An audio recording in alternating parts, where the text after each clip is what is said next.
Welcome back to the Krypton Factor. Our contestants have already battled through 5 tough mental and physical rounds, and now they face the toughest challenge of all.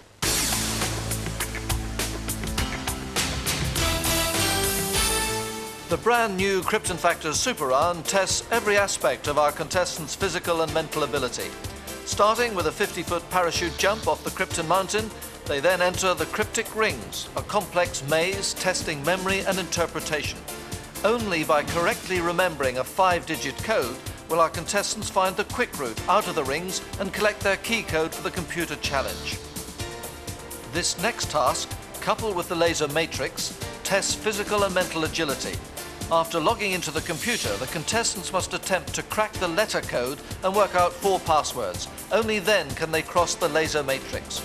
Breaking any of the beams will incur a disastrous time penalty.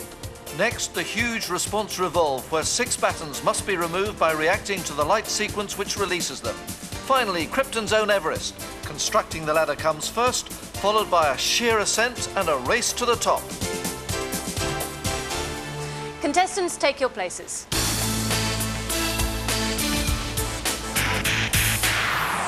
This is the Krypton Mountain, which has been heavily in the minds of our contestants over the last few minutes as they've decided which advantages to buy with the points that they've gained over the first 5 rounds. And a reminder that our leader is Nigel with 38, Deborah second with 26, Carl third with 24, and Bernice fourth with 18. Those points will now be used to buy Super Round advantages. Nigel's used 20 points to buy 2 ladder pieces, spent another 10 on a response revolve batten, and the remaining 8 points on a directional arrow in the cryptic rings.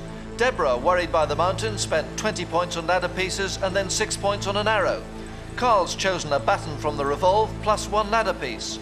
Bernice could only afford to buy a ladder piece and a directional arrow. But then, every little helps in the Super Round. The first obstacle to be overcome, the cryptic rings. They could be in there for months, but there is a simple way. These monitors in front of you will shortly show a sequence of numbers and figures. They're your personal code. As soon as you've memorised those, you can jump. So the Super Round starts now. The codes memorised, Bernice takes the plunge first, and it really is a nerve-wracking leap to the floor. And for this jump, all the contestants underwent training from the paratroop regiment to ensure they land safely. That's the code, each letter and number matching a key junction to the next stage within the rings. If they forget the code, it's almost impossible to find the correct route out. So it really is all about memory and interpretation while under tremendous pressure as they search for those numbers and letters.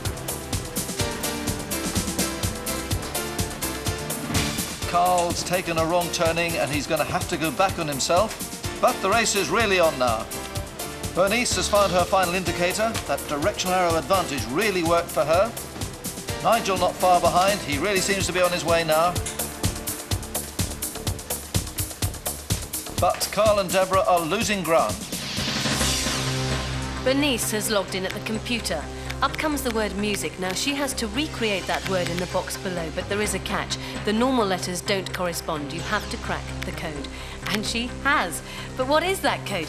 Each time you press a letter, the next one alphabetically appears on the screen.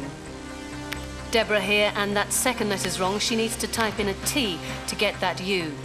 Bernice is almost finished. She'll be onto the laser matrix in a moment. Nigel's still struggling. Now we know how agile Bernice is from her performance on the assault course. She'll need that and more to avoid breaking any of those laser beams. If she does break a beam, she incurs a time penalty of 7 seconds, which could be crucial. Carl's also now finally out of the rings.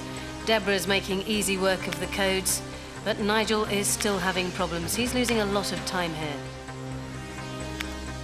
Deborah just has to hit a Z to get that final A of viola, and she's off. After struggling in the cryptic rings, she's now moved up to 2nd place. A moment's lack of concentration here, though, and she could be back down the field.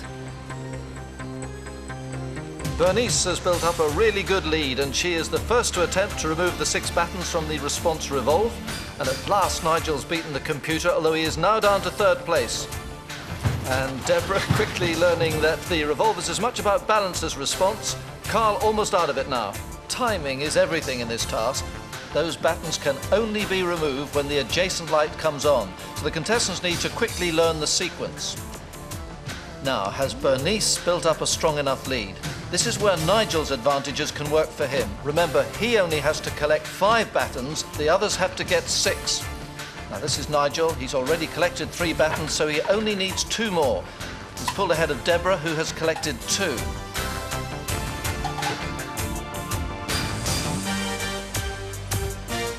But Bernice is struggling, she's been in there the longest, and looming next, that awesome Krypton Mountain. So, third into the revolve, first out, having made up so much lost ground, it's Nigel Stones who's heading for Krypton Mountain. And not to be underestimated, Deborah Lewin, right behind him. They've both bought 2 sections of ladder with their advantages, so there's nothing between them. So it looks like it's down to Nigel and Deborah, with Nigel just shading it at this moment. Deborah has almost completed the ladder section, but here comes Bernice. Her early lead disappeared in that revolve. Has she the speed and the stamina for a final all-out assault on Nigel and Deborah? But it's Nigel onto the mountain first. He's come back from what seemed a hopeless situation. He's played his advantages really well. Carl's last onto the mountain, but surely he can't do it now. He's left it far too late, paying for those earlier mistakes. It's building up into a tremendous finish. Those limbs will be aching now, lungs just bursting. There couldn't be a tougher finish than this. A vertical climb, 50 feet to the top and victory. But who's going to do it?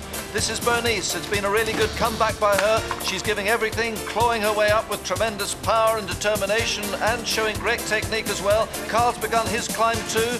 Nigel's within a few feet of the top, so too is Deborah on the other side, just a few feet away from that K. And it's Scunthorpe's Nigel Stones with that final push. He wins it. A brilliant victory, and just a second or so behind it's Deborah Lewin, and it looks like Carl is going to get 3rd place. Nigel, a brilliant run. Did you have any problems? Computer problem on that, but I got up here first, that's all that matters. Never mind, Brilliant well done. performance there, Nigel, well done. And of course, we shall be seeing Nigel again in the group final in 3 weeks' time. You can probably hear the other contestants finishing in the background. Meanwhile, we'll be back next week with another heat and another spectacular super round. Don't miss it. In the meantime, for the contestants, from Penny, from me, good night. Bye-bye.